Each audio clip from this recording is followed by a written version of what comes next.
Matrix and welcome to Wazimatrix. My name is Luni and I'll be assisting you to get all of your questions through to us. Today we're focusing on final exam prep for business studies. All you need to do is search for all of our social media pages, Wazimatrix, as well as our WhatsApp line, and the details are on the screen. Please don't forget to download the 2Enable app to take part in today's assessment. We've got a cool competition going on for you guys, so stay tuned to get all of those details later on in the show. I've got my awesome teacher Dave, as well as our sign language interpreter Pumza. Thank you so much guys, and over to you. Welcome Matrix. Today we'll be going through all the topics for paper 2.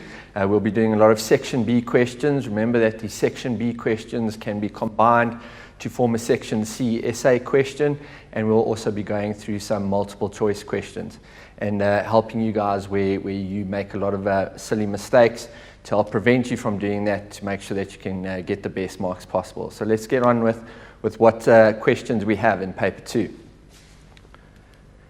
So the first question we're going to be dealing with has got to do with insurance. So it says top traders bought stock worth 400,000 Rand, but insured it for 300,000 Rand. There was a fire in their warehouse and they had destroyed stock to the value of 60,000 Rand.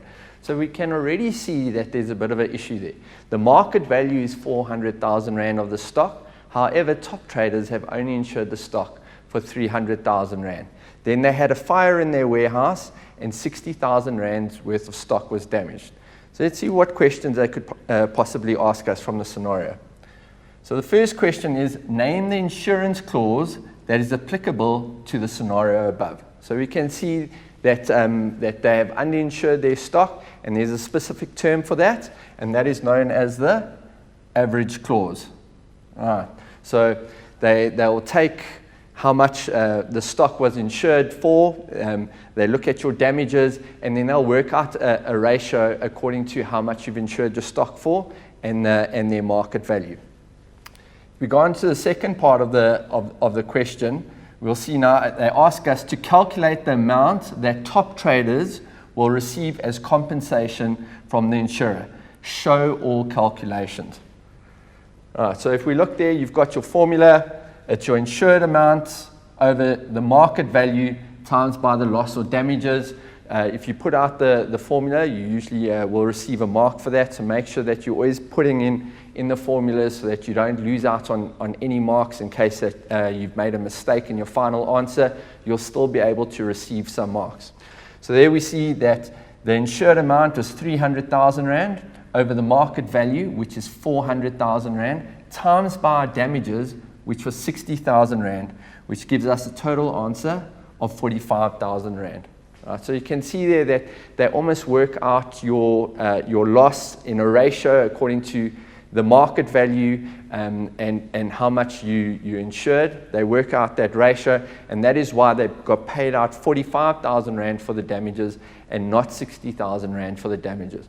Now a lot of you might say, yeah, but that doesn't make sense because their damages was less than what they had insured it for, because they had insured for 300,000 Rand. However, the damages was 60,000 Rand, and that 60,000 is less than the 300,000. That's where it comes in, where they have that ratio.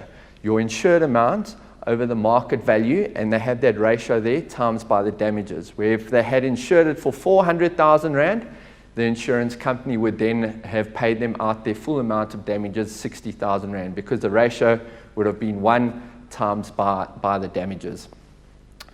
All right, let's go on to our next question. All right, so we need to advise the businesses on how management and legislation could contribute to the success and or failure of a public company.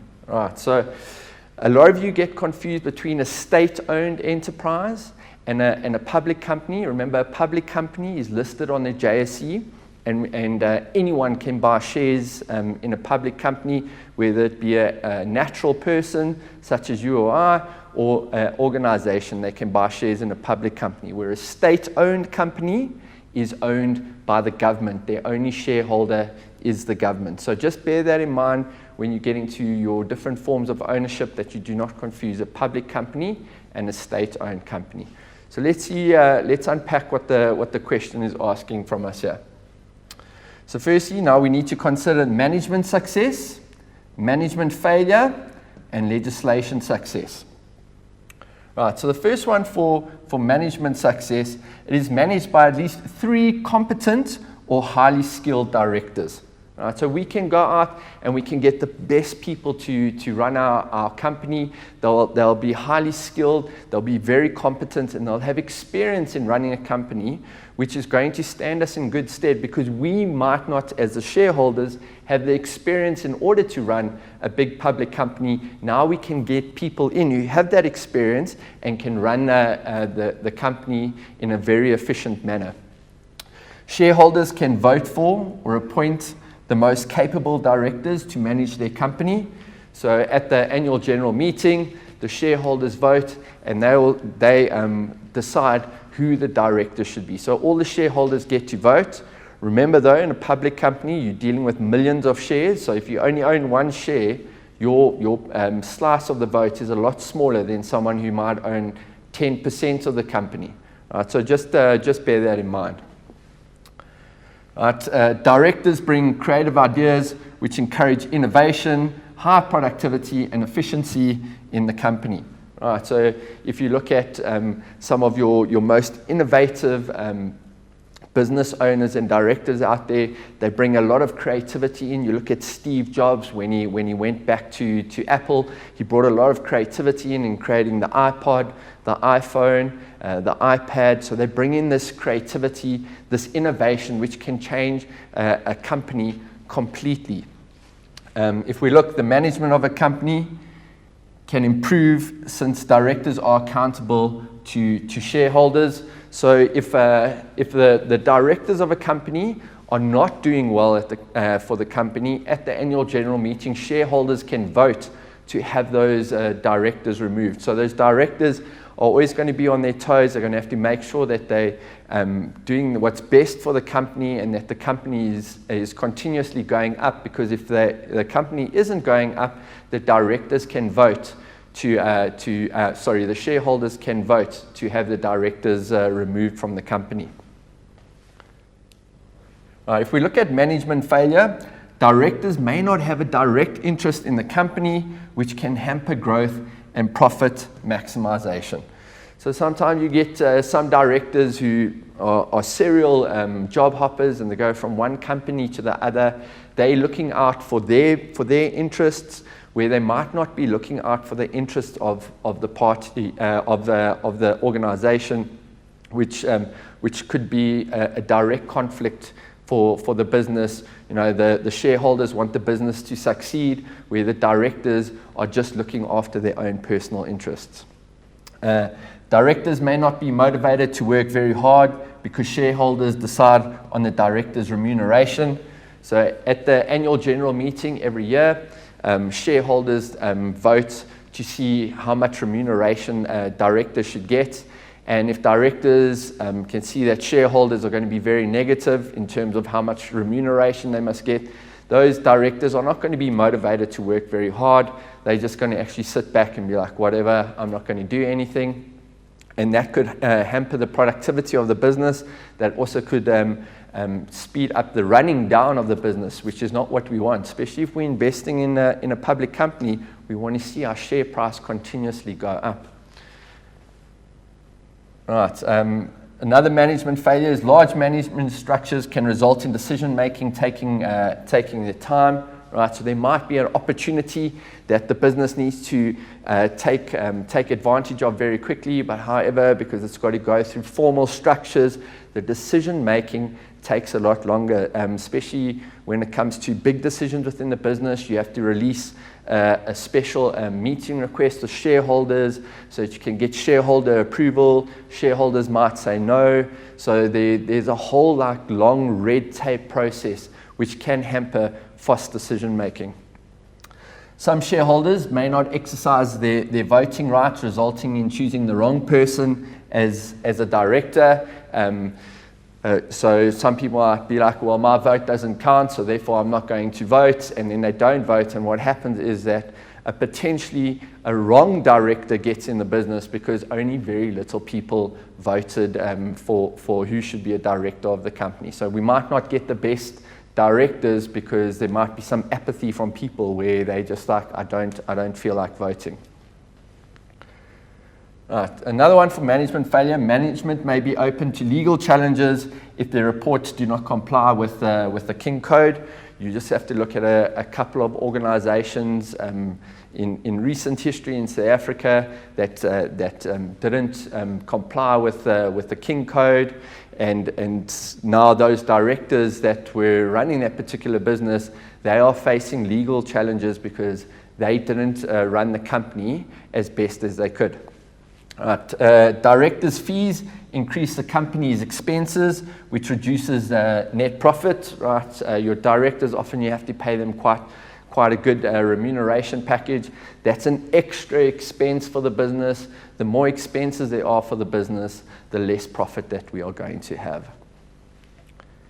All right. If we look at legislation success, the company and its owners and shareholders are separate entities, which may encourage more people to join the company. Right? So in the eyes of the law, the company and the shareholders are seen as different entities. So people want to invest in those businesses because no matter what happens in that business, no one can come and take away their personal assets, which goes into my next point in terms of limited liability, allows for greater risk-taking, which may lead to the growth of the business. So because we have a limited liability, our personal assets are not at stake because in the eyes of the law, the business and the individual individual shareholder is seen as different, and then we are allowed to take greater risks, which may result in the business being able to grow even more. If you look there, also with legislation, we have to audit our financial statements, and this gives shareholders the assurance that the business is being properly managed and supports raising additional finance. Right, so every year, a public company, they have to release their audited financial results. They have to publish it in various media forms, newspaper. They also have to go out for press releases there. So now people will know that, right, these results have been audited, they are true, and I can make an informed decision on whether or not to invest in this business or how successful is this business going to be in the future. If we look at legislation failure, formation procedures are time-consuming and complicated and expensive, and there are many legal documents that need to be prepared and submitted. So it is quite, you can't all of a sudden today just say, right, I'm going to start a public company today. There's a whole process that you have to go through. It's very time-consuming. If you look, there's a lot of businesses that want to do list on the JSE and cannot because they didn't conform to all of these different legal processes, which means that we've got a lot of companies that can't join the JSE. There's high formation establishment expenses required for large startup capital. So you need a lot of money in order to start a public company because there's a lot of expenses that you have to go through. You have to get lawyers, you have to have auditors. So all of that costs you quite a bit of money. If a public company does not comply with legislation, its license may be withdrawn from the Companies and Intellectual Property Commission. Right? So you might lose the right to be able to operate as a company if you don't comply with any legislation and laws. The JSE can also suspend you from trading on the JSE. And publishing of financial statements may discourage investors to invest in underperforming companies. Right? So if you see a company that isn't doing well at all, and you're looking at their audited financial results, you're going to be like, well, I don't want to invest in this company because this company isn't doing well at all. When actually they may need investors to help them succeed. However, a lot of people will be discouraged because they're going to be like, this is going to be a bad investment and I only want my money to grow. And if annual audited financial statements is very costly and the high formation and establishment expenses require large startup capital, so it's going to be very costly, time consuming. So like those are some of the failures. And Luni, back to you. Thank you, Dave. Guys, we are going to take a quick break, so don't go anywhere. We'll see you straight after this.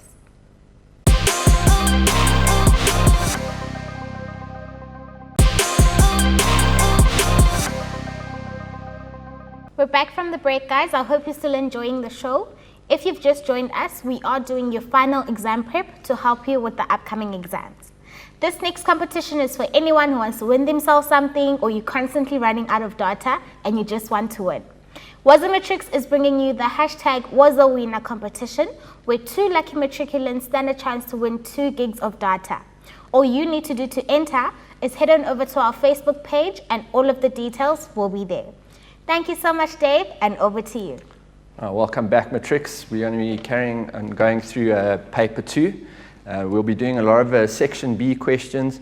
Remember that section B questions can be combined together to form a section C or essay question. Let's get back to the questions that we have here. So we have June Traders has decided to invest their surplus profits in corporate social investments, or CSI, projects. They invested in communities by donating school uniforms. They invested in sporting facilities were also provided by JT to promote a healthy lifestyle. All right, so the first question is, quote, 2 ways in which JT contributed to the well-being of their community. All right, it is vital when they say quote, please, you need to insert quotation marks. Otherwise, you're going to be losing out on these marks. This is a very big mistake that a lot of matrics make when they ask you to quote something. You don't quote properly, and then you lose out on those marks. And those marks can be the difference between you getting a distinction or passing and failing. And we want you guys to do as well as possible. So let's see what possible questions could come out here. So we've got quote 2 ways. So the first one is June Traders decided to invest their surplus profit in corporate social investment projects. So they're putting money to corporate social investment projects so that they can give something back to the community or their stakeholders. The next one, they invested in communities by donating school uniforms. So I wanted to make sure that the learners in those communities have school uniforms, so when they go to school, they feel like they are part of school. This was a way that they could give back to the community. Right, and then they also put in sporting facilities, were also provided by JT to promote a healthy lifestyle. So that can be something that all communities want. As I'm sure you would have noticed that when we had our lockdown, we didn't have any sport. Right? People couldn't go outside and exercise. Where JT, they wanted to build sporting facilities so that people can go out there and exercise, and that promotes a healthier lifestyle. If we have a healthier lifestyle for our community and for our workers, that means they're going to be more productive. The more productive they are, the more profitable the business will be. And then we can also withstand potential recessions because our workers are healthy and they are motivated. All right, so the next part of the question is, discuss the impact of corporate social investment on JT as a business. Now, whenever you see the word impact, right, think of advantages and disadvantages in your answer there. So make sure that you mention both of them, unless they say specifically what is the negative impact. When you see the word impact, think of advantages and disadvantages.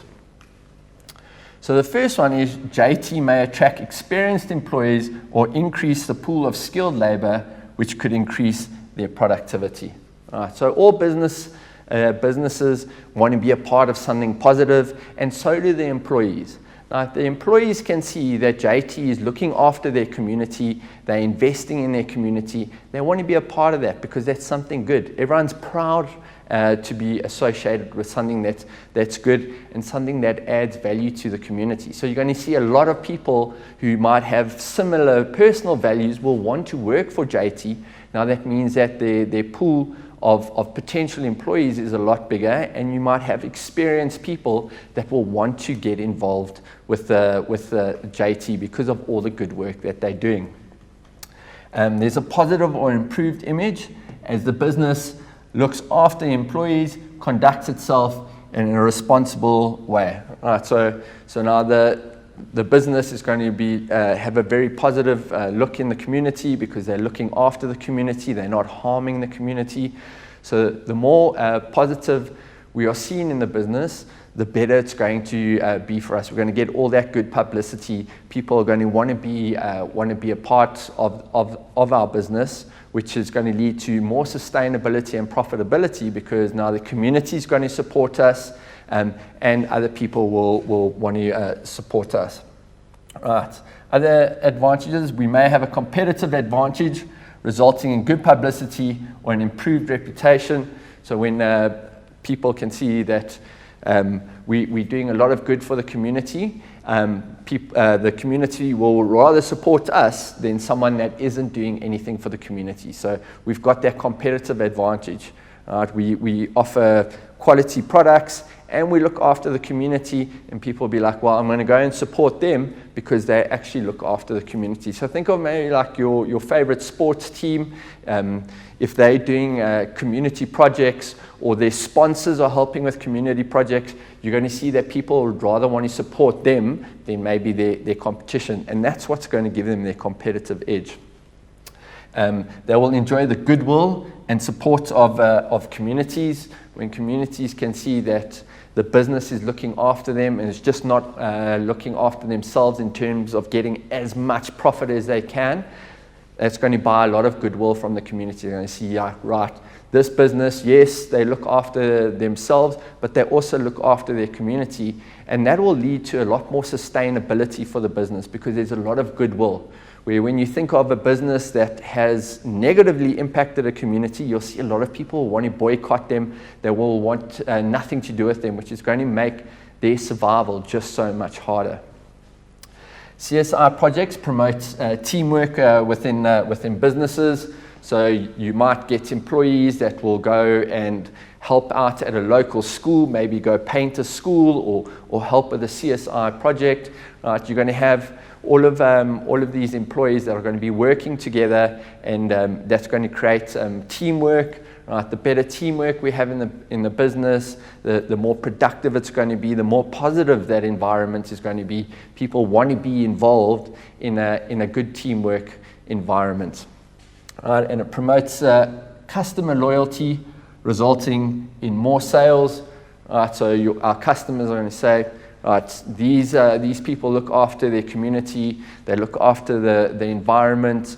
I want to be a part of that. Every time that I support this business, I know that some of the money that they get from me is going to go back into the community and make the community a better place. So therefore, if I have the option between them or their competition, I will always go with the business that supports the CSI projects because I know that they are giving back to the community, which is going to make me a lifelong customer, which is going to lead to more sustainability of the business and a higher profitability. It promotes customer loyalty, resulting in more sales, as we said there. CSI projects may be used as a marketing strategy to promote their products. So you'll see that there's some fast food chains that when you buy food from them, they ask if you want to donate to their respective charities, which is the promotion of their products, because every time that you buy that let's say a burger or some chicken, you know that money that you're adding on your bill at the end is going to go to a good place, and then that promotes the products. And people, they want to be a part of something positive, and this is a manner in which they can be involved in something positive. And it helps to attract investors because of increased profits and income, and also in terms of ethical responsibility that the business has to make sure that they look after their community. We're starting to see a lot more green investors, ethical investors that want to invest in businesses because they're doing the right thing. And you're also going to have investors that are going to invest because they can see that the way the business conducts itself is a lot more sustainable. And if a business is sustainable, it's going to be more profitable. More profitable it is, the chances of you getting a dividend income increases. If you're going to get a good dividend income, people are going to want to buy the shares of your business. If they buy the shares, if there's a big demand for the shares of your business, we're going to see the share price go up, which is going to add value to our investors. It gives JT a tax advantage, such as tax reduction or rebates. They pay less tax. The less tax they pay, the more profit they have, which is just going to mean that the business is more sustainable. Once again, goes into attracting more investors because they're having to pay less tax. It helps to retain staff or lower staff turnover as employees' health and safety are considered. So employees feel that they're being taken care of, and because they're being taken care of, they don't want to go and look for a job at another company because they're very happy at the company that they're at now. So we don't have to go and find new employees, retrain them, get them up to the standard that we expect before they're productive. Our employees are going to want to stay there because they're like, we're getting looked after here. Our well-being is as important to the company as their profit is. And they're also doing a lot of good for the community, so we want to be a part of that. We want to stay there. And it improves the health of its employees through focused CSR projects. There could also potentially be where they might get doctors or nurses in to come in and give like the flu vaccine to their employees, or to check on the employees' health. Right? So if employees' health and welfare is taken care of, they're going to be a lot more positive when it comes to the business, and they're going to want to stay in the business. Now we're going to go on to our negatives. So the first one is JT may not be supported, or customers may not buy their products or services, resulting in a decrease in sales. So potentially, like the customers don't see the point of their CSR project, and they're like, well, I'm not going to go and support these guys because their CSR project hasn't delivered through on the community, and I'd rather not support them. I want to go and support someone else, which could result in a decrease in sales for the business. Small and medium enterprises find it difficult to implement CSR programs. Right? So small and medium companies, they don't have a lot of money, especially if the country's going through a recession or lockdown like South Africa had during COVID-19. Right? So they need all the money that they have to help build the business, to keep the business afloat. Where if they had to invest in CSR projects now, they may not see a return on that investment, and that money can be better used in running the business rather than external constraints of the business. Detailed reports must be drawn up, which can be time consuming. So now we're not focusing on our core business.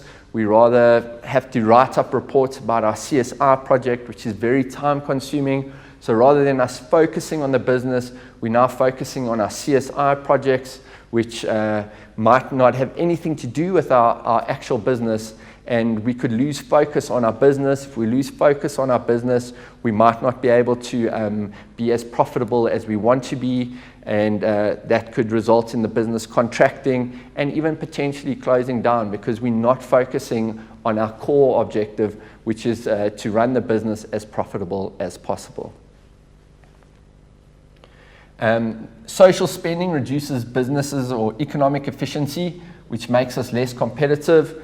So if we're spending a lot of money on our CSR projects, we might not have money to develop our new products or services. We may not have money for our marketing budget. We may not have money to train our employees.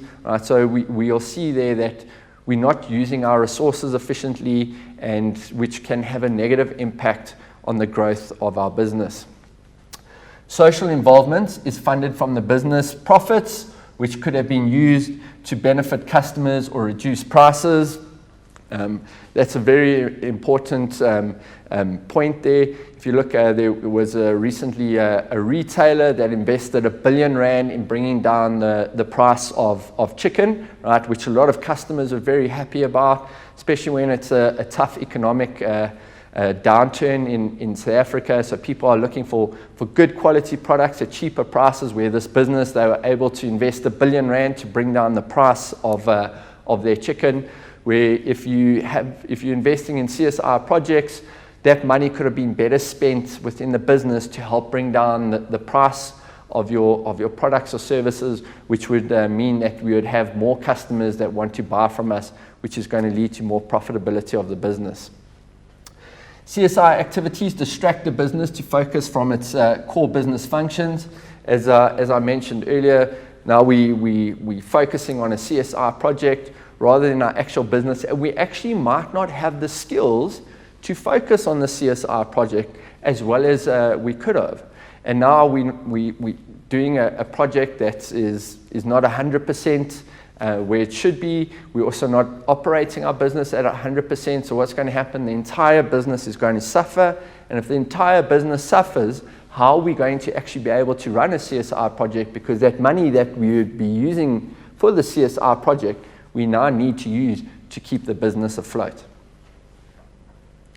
It finds it difficult to adhere to legislation governing CSR, so that's, you're going to have to perhaps even pull in an expert to make sure that you comply with the legislation when it comes to corporate social investment, which is going to be time consuming as well as an extra expense for the business.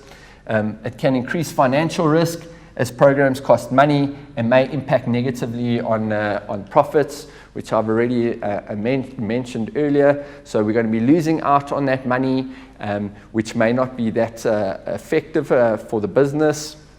Right? And it is difficult to accurately measure the effectiveness of social investment. So just because we run a program, we don't know how effective was it. Did it actually work? Did it achieve the goals there? And also the thing with CSR projects is that they're long-term based. So you don't know after year 1 or year 2 if your project is actually successful, because it might only show after year 3. So you don't know, and it's very difficult for you to determine whether or not these projects have been successful. It's not easy to determine the exact needs of the communities, which may result in fruitless expenditure on CSR. We don't know what community wants. Do they need education? Do they need healthcare? Do they need infrastructure? We might think, oh, okay, cool, all they need is for us to build them a road. They're like, no, our biggest issue is that we have so much unemployment and we have people that are sick.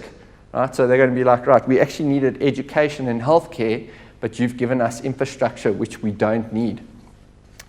And most managers are not trained or lack experience to handle these programs. Right, so some people will be like, I don't know how to run an education program. I don't know how to run a healthcare program. I know how to run a business. Right, so you're going to have that conflict there, and that can also hamper the motivation of your managers and their confidence, because they might not be running a CSR program properly, which is going to dampen their confidence, which could impact them in the running of the business. And over to you, Luni. Thank you, Dave. Guys, let's take a quick break. Don't forget to enter the competition, as well as send us your questions and comments on all our social media platforms, and we'll see you straight after this.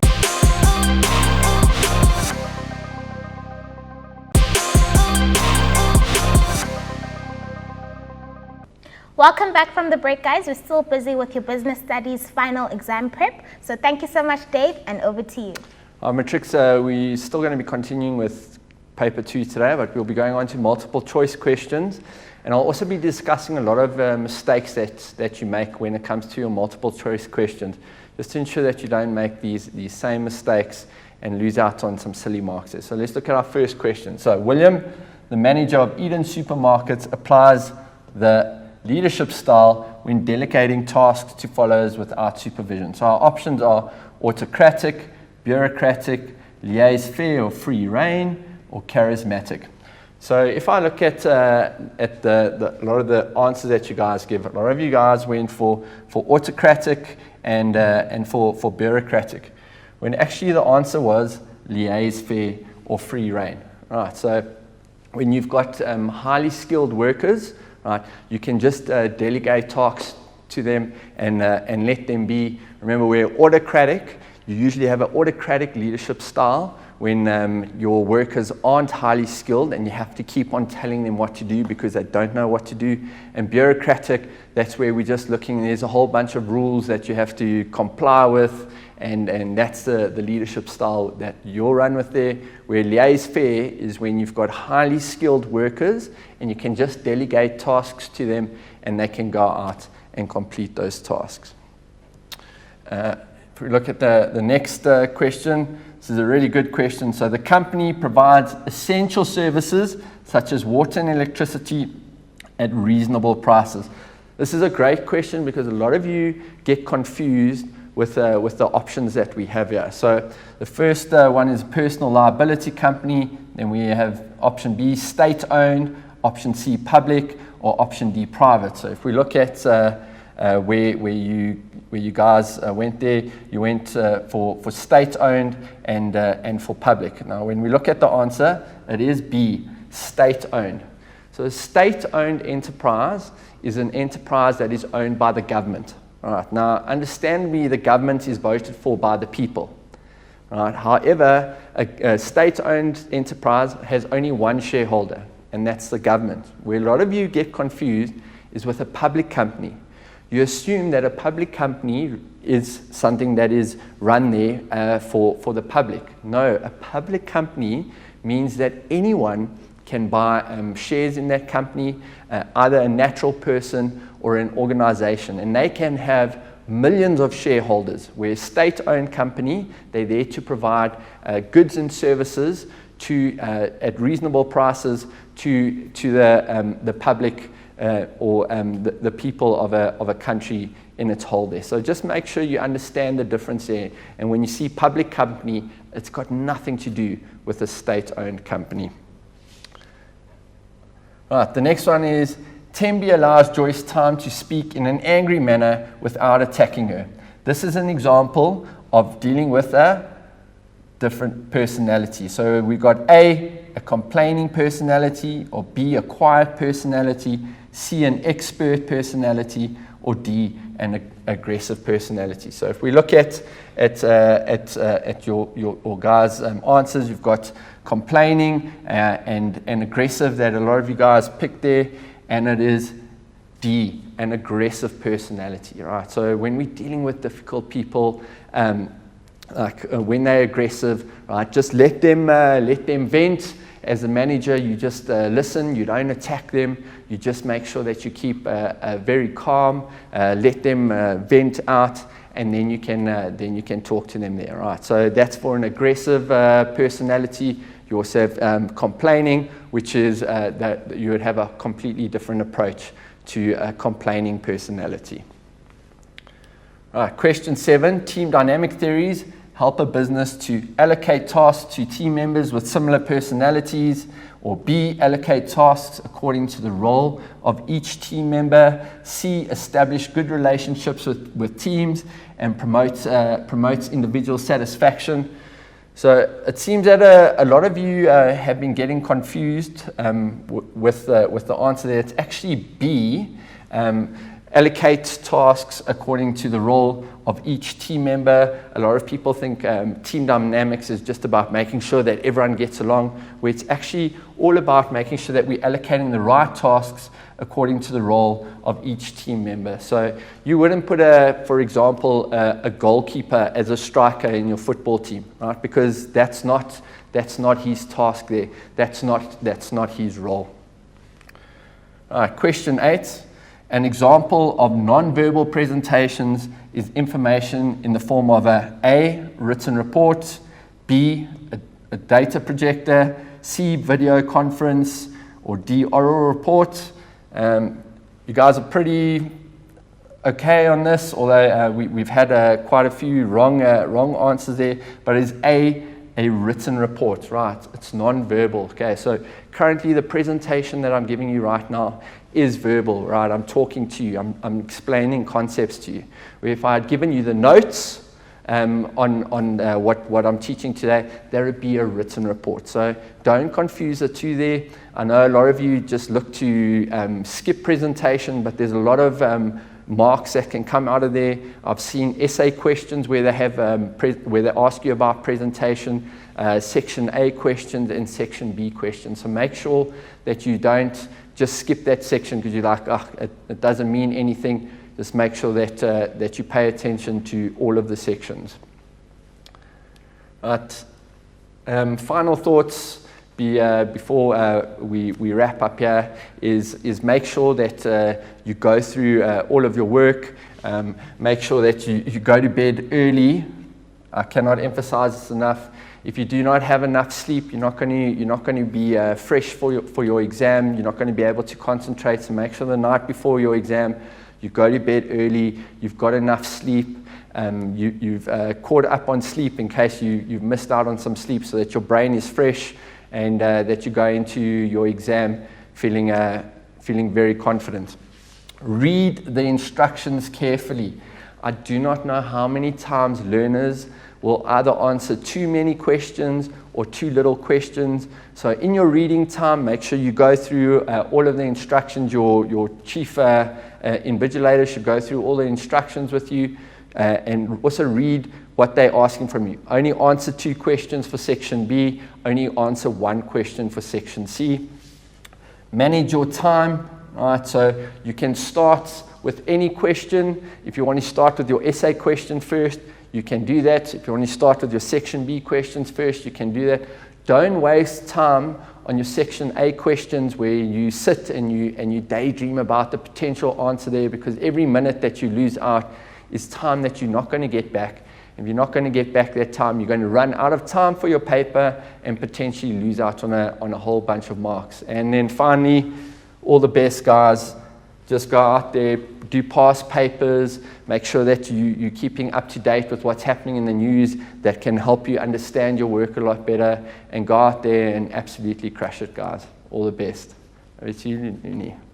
Thank you, Dave. Matrix, everything of the best for your exams. Please use our resources as well to revise and prepare yourselves for the upcoming exam. Congratulations to all of the competition winners who will be announced on our Facebook page after the show. Don't forget to check out our schedule on www.wozamatrix.co.za, and if you missed any of the lessons, they are available on our YouTube channel. From me, Luni, Dave and Pumza, thank you and goodbye.